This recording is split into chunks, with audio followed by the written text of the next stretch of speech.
alumnos, bienvenidos al curso de Finanzas Internacionales. Yo soy el doctor Andrés Poyicolangelo y vamos a desarrollar en esta oportunidad lo referente al tipo de cambio. Siempre nos preguntamos sobre el tipo de cambio, nos preguntamos cuánto valen las monedas, por qué una moneda vale más que otra, por qué un país tiene una moneda que vale más, una moneda que vale menos, y ese tema es el que desarrollaremos en esta oportunidad.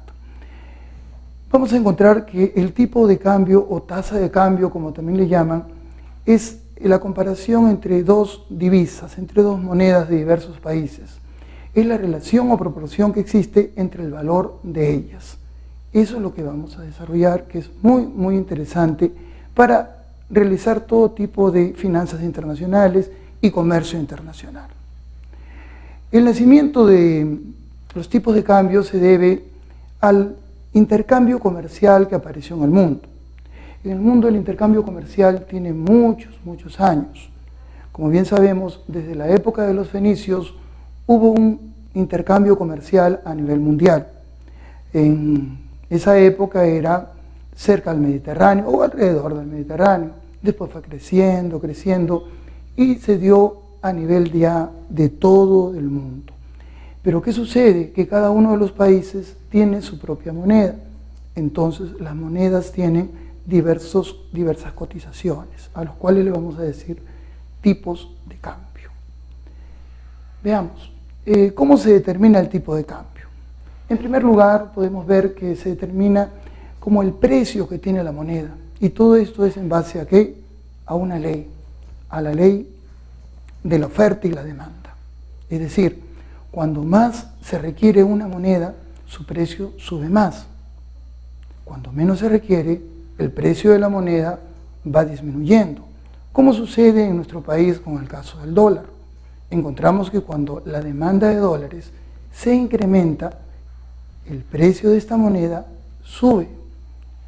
Todo lo contrario sucede cuando la demanda de dólares disminuye. El precio baja. Igual también sucede con la oferta. Cuando hay mucha oferta de moneda extranjera, en nuestro caso mucha oferta de dólares, el precio de esta moneda disminuye. Pero cuando hay poca oferta de dólares, el precio se incrementa. Es decir, la ley de la oferta y la demanda, las fuerzas del mercado, son el principal componente, podríamos decir, en determinar el tipo de cambio. Vamos a ver los sistemas de cambio que vamos a encontrar. Y sabemos que en su conjunto las reglas se describen como el comportamiento de las monedas en el mercado.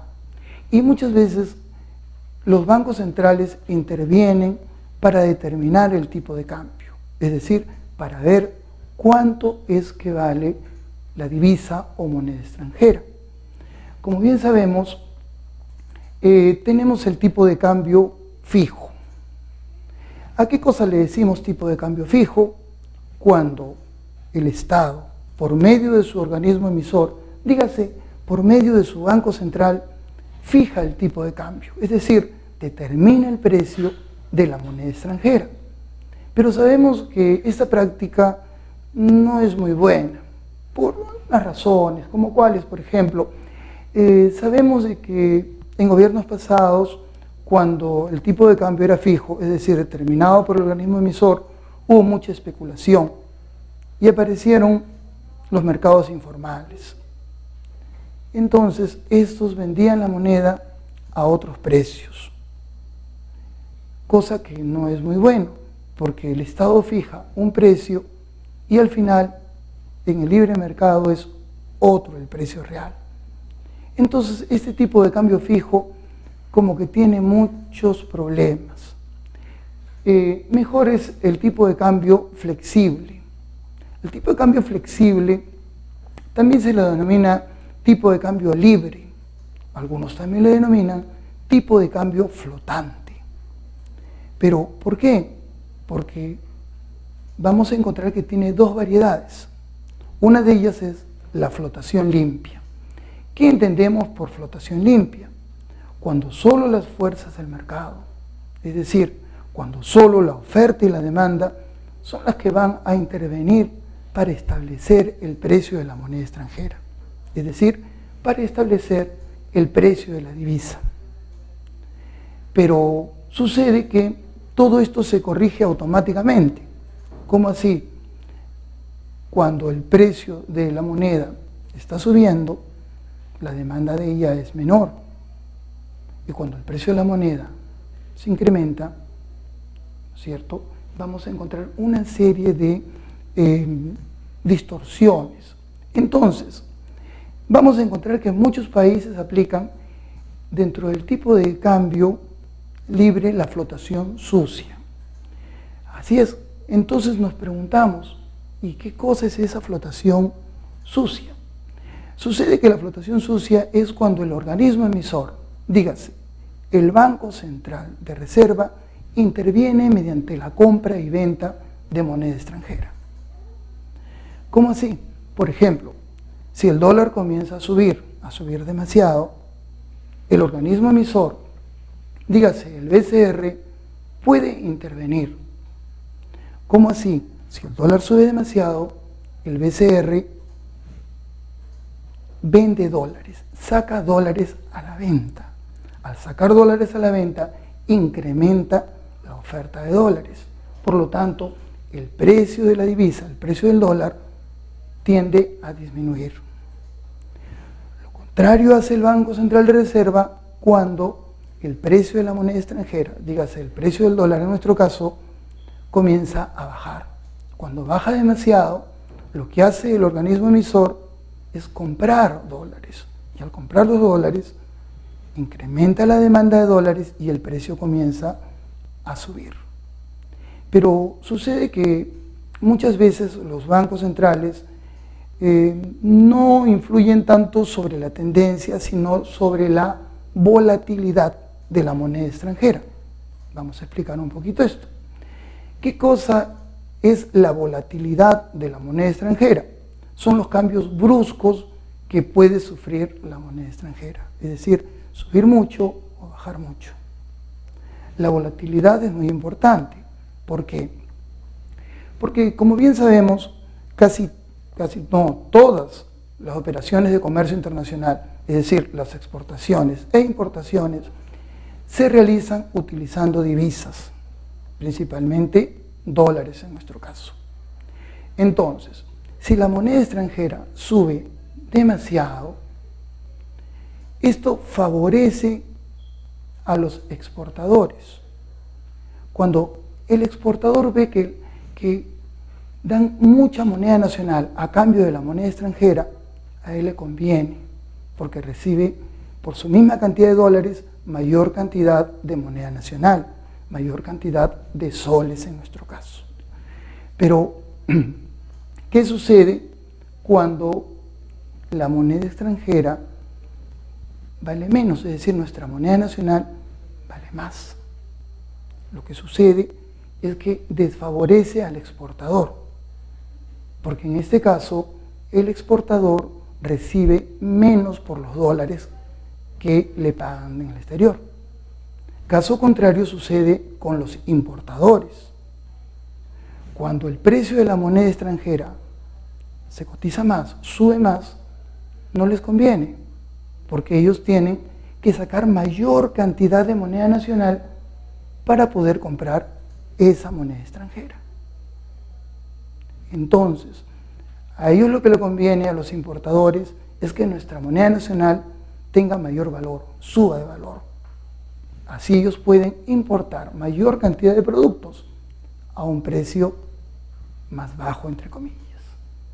Entonces, esas son las distorsiones que vamos a encontrar en todo lo que es el tipo de cambio, es decir, el precio de la divisa, el precio de la moneda extranjera. Muchos países han hecho una serie de pruebas sobre las monedas y, por ejemplo, se han unido varios países, por ejemplo, la eurozona, para tener una sola moneda, como es el caso del euro, el cual circula no en toda la Unión Europea, sino en la Unión Monetaria, se puede decir, en la eurozona. Pero hemos visto los problemas que han tenido ellos con sus monedas, con su déficit fiscal, Y acá en América todavía vemos que está bastante difícil que tengamos una moneda así unificada. Lo que sí tenemos que cuidar bien es nuestro tipo de cambio. Pero, ¿qué decimos? El Banco Central de Reserva tiene derecho a intervenir comprando y vendiendo moneda extranjera. Pero, ¿qué sucede? ¿Cuándo un Banco Central de Reserva puede comprar y vender moneda extranjera? Cuando tiene buena cantidad de reservas internacionales. Cuando tiene muy pocas reservas, es muy difícil que intervenga. En gobiernos anteriores hemos visto, por ejemplo, de que la moneda extranjera podía subir mucho y hemos tenido grandes devaluaciones en nuestro país, cosa que en este momento no está sucediendo. ¿Por qué? Porque ahora sí aplicamos la flotación sucia, es decir, con intervención del BCR, porque tenemos más de 50.000 millones de reservas internacionales, lo cual le permite a nuestro organismo emisor cuidar precisamente la volatilidad, aunque no la tendencia. ¿Qué es la tendencia? La tendencia es a largo plazo si la moneda extranjera tiende a subir o bajar. Según las autoridades del Banco Central de Reserva, ellos estiman que van a intervenir solo sobre la volatilidad, mas no sobre la tendencia, que van a dejar que la moneda extranjera suba o baje de acuerdo a lo que establece el libre juego de la oferta y la demanda. Y solamente van a intervenir viendo la volatilidad, es decir, los cambios bruscos que pueden perjudicar. Y como vemos, no solamente es al exportador y al importador, sino también esto tiene que ver con nosotros, con los consumidores. ¿Por qué? Porque cuando la moneda extranjera sube, lo que sucede es que las importaciones se ponen más caras y a nosotros todos los bienes nos resultan más caros. Y me refiero a los bienes de consumo que utilizamos nosotros todos los días, que muchas veces tienen componentes importados, y también a los bienes de capital. Como bien sabemos, los bienes de capital son aquellos bienes que se utilizan para generar nuevos bienes. Por ejemplo, las maquinarias, los equipos, las herramientas suben de precio y, como es lógico, el que los compra a mayor precio, el productor, tiene que elevar el precio de sus productos, y eso al final nos perjudica a todos, porque al subir los precios disminuye nuestra capacidad adquisitiva y disminuye también nuestro nivel de vida. Eso es una de las cosas que sucede. Luego tenemos que el tipo de cambio vendedor y el tipo de cambio comprador. El tipo de cambio vendedor es el precio al que vende la casa de cambio o entidad bancaria. Cuando nosotros vamos a un banco, cuando nosotros vamos a una casa de cambio, o simplemente cuando vamos donde un cambista de dólares, vamos a encontrar que él tiene el tipo de cambio vendedor cuando nosotros le compramos la moneda extranjera, cuando nosotros vamos a comprar los dólares en este caso. Pero también hay otro tipo de cambio, que es el tipo de cambio comprador. Es el que paga la casa de cambio. Nosotros cuando vamos a vender dólares a una casa de cambio, a un banco, a un cambista, vemos de que nos paga un determinado precio. Y la ganancia de ellos está precisamente en la diferencia de estos dos tipos de cambio, del vendedor y del comprador. Ese margen es la ganancia de ellos, aunque ese margen varía mucho. Los bancos, por tratarse de ser entidades financieras estables, serias, muy sólidas, tienen un margen de ganancia mucho mayor. Es decir, nos compran a un precio más barato los dólares y nos venden a un precio mucho más caro. Las casas de cambio, para poder atraer clientela, lo que hacen es tener un margen un poco menor y el cambista ambulante aún mucho menos. Esa es la competencia que se hacen entre ellos mismos. ¿Para qué? Para comprar y para vender la moneda extranjera. Todo eso es realmente el tipo de cambio, cosa que nosotros vemos todos los días, vemos a cada instante cuando vamos a un banco, cuando ahorramos también en moneda extranjera. Cuando ahorramos en moneda extranjera, sabemos de que la cantidad de dinero que tenemos es variable según el tipo de cambio. Cuando este sube, nosotros podemos cambiar nuestra moneda extranjera, nuestros dólares que tenemos en el banco, por mayor cantidad de moneda nacional. Caso contrario sucede cuando baja. Así que nos afecta a todos el tipo de cambio en nuestra vida diaria, en el consumo de productos, cuando vamos a hacer una inversión y también cuando viajamos. Cuando nosotros tenemos que ir al exterior, siempre llevamos moneda extranjera. ¿Por qué? Porque utilizamos principalmente dólares o euros que son empleados en todas partes del mundo. Son las principales divisas. Por lo tanto, cuando nosotros salimos al exterior, siempre tenemos que salir con cierta cantidad de divisas, de moneda extranjera, para poder hacer nuestras compras y los gastos que vamos a tener. Así que el tipo de cambio tiene que ver en nuestra vida diaria, tiene que ver en nuestro consumo y en todo. Ahora, tenemos el tipo de cambios reales y los tipos de cambios nominales. Cuando pensamos en el tipo de cambio real, tenemos que ver no solamente el precio en sí que tiene la moneda. ¿Por qué? Porque ahí nos confundimos mucho. Cuando pensamos en el tipo de cambio real, es lo que realmente se puede comprar con la moneda.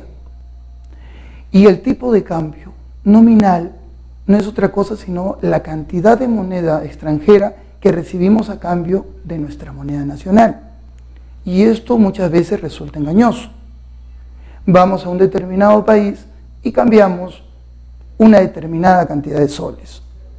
Entonces, a cambio de ella recibimos también una determinada cantidad de moneda extranjera, ya se trate de dólares, pesos chilenos, pesos argentinos, pero sucede que cuando vamos a comprar, encontramos que los precios son muy diferentes a los nuestros. Muchas veces precios mucho más elevados que en Perú. Y eso lo vemos principalmente en Europa, donde encontramos que los precios son muy altos en comparación con los precios que tenemos en el mercado local. Así que cuando damos nuestra moneda y recibimos cierta cantidad de euros, a la hora de comprar vemos que esos euros nos sirven muy poco. Ese sería el tipo de cambio real, lo que realmente permite comprar esa moneda extranjera. Mientras que el tipo de cambio nominal no es sino la cantidad de dinero que nosotros recibimos a cambio de nuestra moneda. Esas son las dos grandes diferencias que vamos a encontrar. Luego, también encontramos el tipo de cambio spot. El tipo de cambio spot no es otra cosa sino el tipo de cambio corriente, el que encontramos todos los días. No es un tipo de cambio a futuro, no estamos haciendo ninguna prevención para el futuro de cuándo va a costar la moneda, sino el tipo de cambio spot es el nombre que se le da al tipo de cambio real. ¿A cuánto puedo encontrar el dólar en este momento en una entidad financiera, en una casa de cambio o en cualquier otro lugar? Como actividades de investigación de la presente exposición, me gustaría dejar algunos planteamientos, como por ejemplo, ¿por qué fueron reemplazados el sol de oro, que fue nuestra moneda durante muchísimos años, y fue reemplazada por el INTI? Y luego, ¿por qué el INTI fue reemplazado también a su vez por el nuevo sol? Me gustaría que reflexionen, que investiguen sobre este tema, que resulta muy interesante y muy ilustrativo para comprender los tipos de cambio. Y también otra actividad de investigación muy interesante sería ver en qué año ocurrió la mayor devaluación de la moneda peruana y por qué, cuáles fueron las consecuencias, por qué nuestra moneda perdió tanto valor, por qué tuvimos una devaluación tan grande, una hiperinflación tan grande. Bueno, eso es todo y muchísimas gracias.